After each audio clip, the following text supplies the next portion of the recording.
Hello, peace, welcome. So, we're just getting back from an amazing trip to Rwanda and thought that it would be a good time to share some information that we learned along the way. As you know, we've been living in Kenya for 3 years.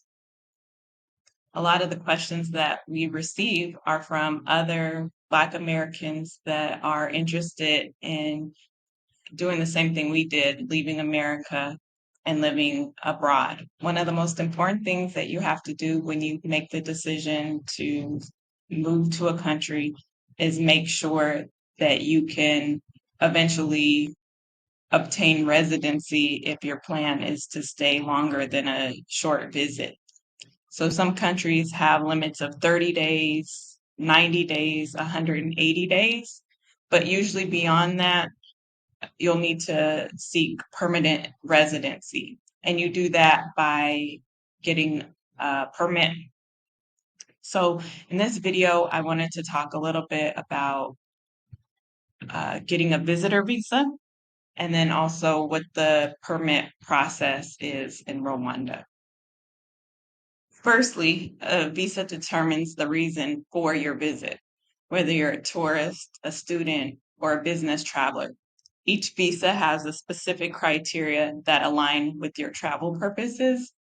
Secondly, a visa is a form of security. It allows the destination country to screen travelers and ensure they meet the entry requirements. This process helps maintain safety and regulate who's entering the country. Furthermore, a visa specifies the duration of your stay. It defines how long you can remain in the country. We went with the tourist visa. So this visa is issued to a foreigner who visits Rwanda for holiday, vacation, sightseeing, social, recreational, or other short-term reasons other than work purposes. And this visa is issued upon arrival at the border. So the cost of the Rwandan visa is $50 for single entry. And as I mentioned, East Africa, there's an agreement, so it's free of charge for nationals of other countries, which Rwanda has a visa waiver agreement in place, including the African Union.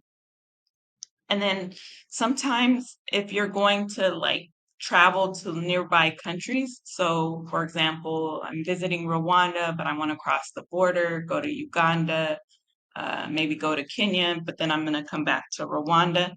I would go with a multiple entry visa, and that's $70. So the visitor visa is valid for 30 days for single entry or 90 days for multiple entries. But if you're planning to stay in Rwanda longer than 30 to 90 days, a residency permit is definitely the way to go.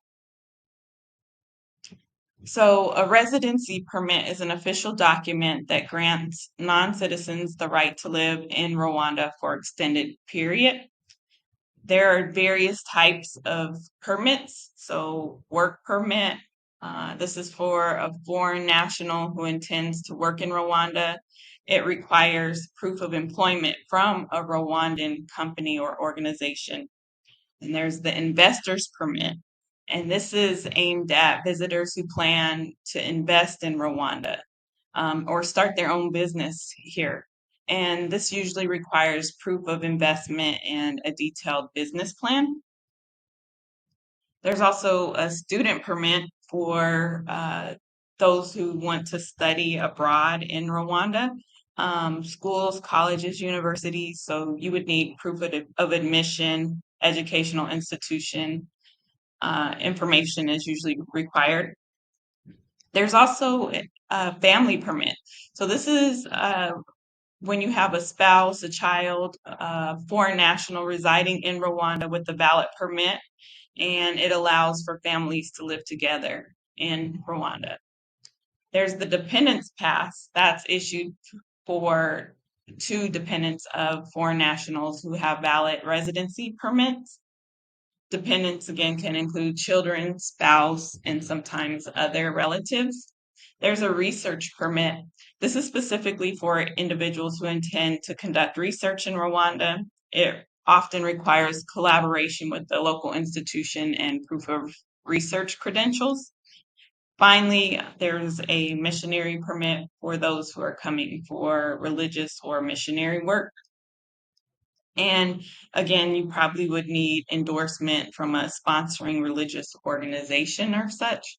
So, as you can see, each of these permits has specific requirements and conditions that must be met, and the process of obtaining them can depend on the individual circumstances and the type of permit applied for.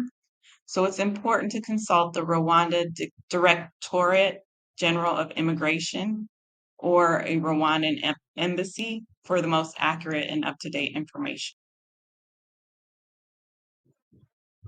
Step 2, prepare your documents in the U.S. Depending on your permit type, you need your passport, application forms, proof of employment or study, possibly additional paperwork like resume. Step 3, you'll submit your application.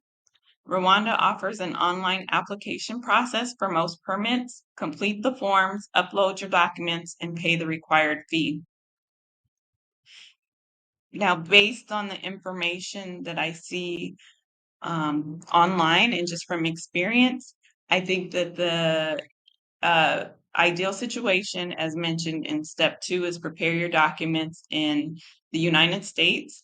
So when you get to, and pretty close to the time of your trip. So you're coming with fresh documents.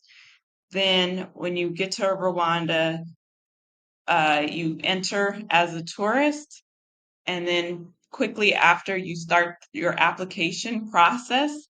And the reason why I say that it may be ideal to start your process in Rwanda is because they have like their own electronic payment and tools here. And you'll be able to actually go to an office if needed and get support.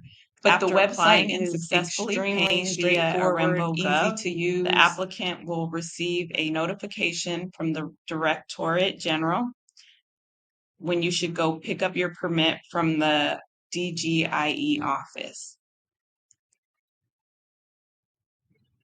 Application fees. So each residency permit has a different price depending on the type of residency you apply for. But the range appears to be from 150,000 Rwandan francs to 200,000 Rwandan francs. So that's approximately 120 US dollars. And then the permit is valid for up to 2 years.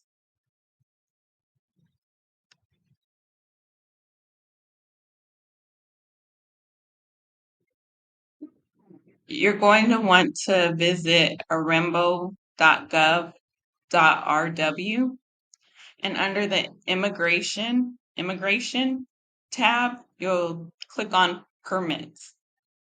And then you'll look at the top of the blue screen, the blue section, there's a toolbar, and select the word next to the flag, and it translates to English.